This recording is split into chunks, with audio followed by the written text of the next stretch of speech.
Kim, can you tell me, what are you hearing from your clients? How are they bringing the stress of COVID-19 and coronavirus into their daily operations right now? And what are they doing to combat that?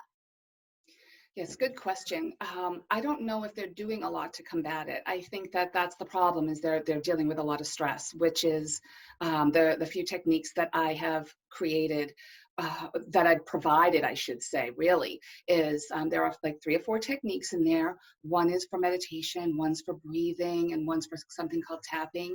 And I will say that please have an open mind. I have done the mental eye roll sometimes when someone suggests those to me, but I've tried them and they work for my clients of all leadership levels.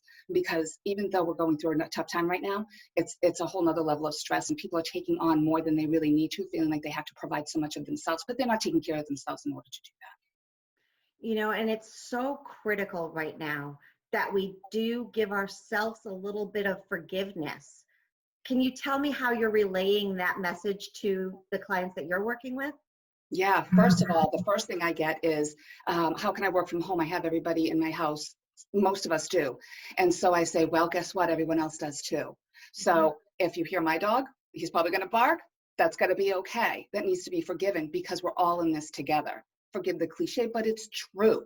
So it's okay when you hear backgrounds. Let that go. Just work on what you need to do for the day and forget that it's not so professional. That's the one thing that I get from my clients all the time.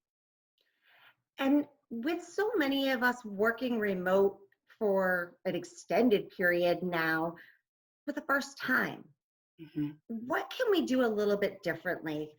It's really natural to let the beginning and end of the workday blur into home life when there's no commute. Do you have some tips to ease that stress? Yes, treat your day as if you normally would. Understand that you've been given the gift of time, that you're not driving to and from work, regardless the length of your commute. So Mhm. use that time to get ready for your day and use the time at the end of the day to get either defused from the day or get ready for the next day.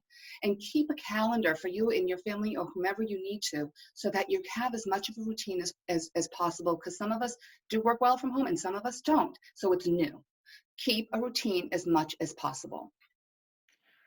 I think these are all really valuable tips for us to keep in mind.